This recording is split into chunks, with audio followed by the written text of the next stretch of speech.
What's going on, everybody? It's Nick here, and this is your stimulus check, stimulus package update video. Now, we've got tons of news to cover in today's video, but before we do that, I want to quickly invite you to hit that subscribe button below and turn the bell notification icon on so you don't miss any of my stimulus package, stimulus check update videos. Now, with that out of the way, let's get into today's video.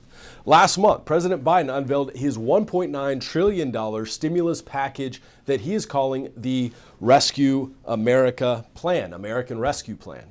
Now, on Monday, though, a group of 10 moderate Republicans, senators, met with President Biden and VP Harris in the Oval Office to talk about the terms of the next stimulus deal. The Republicans, of course, have recently unveiled their own competing stimulus package that is much, much smaller than the $1.9 trillion that Biden is pushing for. The Republican plan calls for a $600 billion allocation for new stimulus programs. So the first question you might have is, does the Republican plan that they have just unveiled, does it include stimulus checks for Americans? Well, surprisingly, yes, it does, but they are much more targeted than you might expect. Under the GOP stimulus plan, $1,000 stimulus checks would go to qualified adults, with an extra $500 going to dependents of all ages. But it would also disqualify a lot more people than the Biden stimulus plan would do for those stimulus checks. So let's take a look at the people who would qualify under the GOP plan to receive a stimulus check. If you make under $40,000 a year as a single taxpayer, or as a married couple, you make under $80,000 a year, you would get the full $1,000 stimulus checks.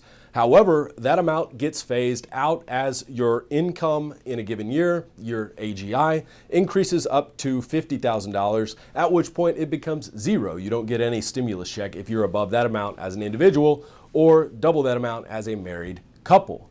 That being said, after a recent meeting with President Biden, the GOP lawmakers suggested that they may be willing to bump that amount up from $1,000 to $1,400, but they are resolved and remain firm about keeping the stimulus checks going out in this next package to as narrow and targeted group of people as possible. So what else does the GOP stimulus proposal include?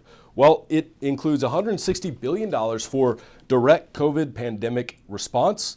It includes extended unemployment benefits of $300 a week through June 30th, $20 billion to Child Care and Development Block Grant, $20 billion to K through 12 schools, $40 billion in additional Paycheck Protection Program funding, $10 billion for the EIDL program, $12 billion in nutrition funding, $4 billion for behavioral health services. So that is the Republican plan, and it is considerably smaller in terms of the price tag than the Biden Rescue America plan that is $1.9 trillion. So on Tuesday, White House Press Secretary Jen Psaki was asked how the president will achieve bipartisan compromise on the stimulus bill, since the two parties are so far apart on this price tag for the next stimulus package. Psaki responded with the following. On the relief bill, Democrats are obviously moving ahead with this process. You all are still hopeful that you can get bipartisan support, but you've also made it clear that you're not going to slim down this bill significantly. So where right now is the greatest potential for compromise to try and achieve that bipartisanship? Well, you're right, Mary, that I think, and this was evident in the discussion last night. It was, as we said in our readout, and I think as Senator Collins also said, it was civil, it was constructive. This is how democracy should work. We should be engaging. Democrats and Republicans should be engaging with each other, but there certainly is a gap between where we are and where the proposal, the Republican proposal that was discussed last night was. There are some, bottom lines, I think, the president has, which he has conveyed in the meeting last night and reiterated to us this morning, which is, to put it simply or accessibly for people, he believes a married couple, let's say they're in Scranton, just for the sake of argument. One is working as a nurse, the other is a teacher making $120,000 a year, should get a check. That's in his plan. In the plan presented by Republicans, they would not get a check. And his view is that at this point in our country, when 1 in 7 American families don't have enough food to eat, we need to make sure people get the relief they need and are not left behind. as was also a part of our readout last night, there was a discussion. There's some technical follow-up where there's opportunity to discuss issues like small business, issues like COVID relief. I'm not suggesting a reduction. I'm suggesting how to do it effectively. And those technical discussions at a staff level will be part of what's ongoing over the next couple of days.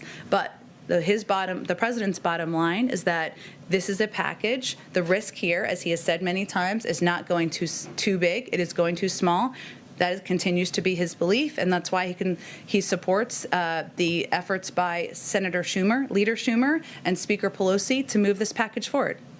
As President Biden negotiated with the Republicans who want to scale back his $1.9 trillion stimulus plan, members of his own party in the Senate, led by Majority Leader Chuck Schumer, charged ahead with his plan to push the stimulus package through the Senate using the budget reconciliation process. The budget reconciliation process would allow the Democrats in the Senate to pass the bill without needing any Republican votes. By doing that, however, all 50 Senate Democrats would have to agree to the proposal, which would allow Vice President Harris to cast the tie-breaking vote. Tuesday afternoon, Chuck Schumer held a press conference to discuss his plans to move forward with passing the $1.9 trillion stimulus package using that reconciliation process without Republican support. When asked whether Schumer had the Democrat votes and support from President Biden to do this, here's what Schumer had to say. First, do you have the votes for reconciliation, and is Biden on board with moving with reconciliation? And also I have an organizing... Joe Biden is totally on board with using reconciliation. I've been talking to him every day. Our staffs have been talking multiple times a day, and I believe that we will pass the resolution this afternoon. Democrat Senator from West Virginia, Joe Manchin, has said that he does not support the provision in Biden's stimulus package that would raise the minimum wage up to $15 an hour. When asked whether he's confident that all of the Democrats in the Senate, including Manchin, would still vote to pass the bill, Schumer responded with the following. Look, there's going to be a process, as we said. We believe we have very strong support for a bold, strong plan on the level of what the president proposed. All the details are going to be worked out as we go through the committee process, and we hope Republicans will join us, but we are not going to dilute this so it doesn't help the American people get out of this crisis quickly. Leader Schumer, Senator Manchin said earlier today he would support moving forward with reconciliation, but as part of a more targeted process. Do you think that you'll have to pare down this package at all? Well, look, we're going to have amendments, but the belief of the entire caucus, I believe, is we need a big, bold, strong package. So what exactly is this budget reconciliation process that we keep hearing about and that the Democrats are planning to use to make an end run around the Republicans who want to whittle down the stimulus package? Well, when a bill goes to the Senate for a vote, normally the senators must debate the merits of the bill before they can actually vote on it. Only when the debate is finished may they put that bill to a vote. The party in the minority can use a tactic called the filibuster to prevent the bill from ever being put to a vote. You may have seen one of my other stimulus videos in which I talked at length about the filibuster. Now, the filibuster basically means that you're debating the bill endlessly until the other side just gives up and withdraws their bill, and then it never goes to a vote. But there is a way to bust the filibuster, to break through it and force a vote on a particular bill. It takes 60 senators to do that. 60 senators can vote to stop a filibuster and force an immediate vote on a bill.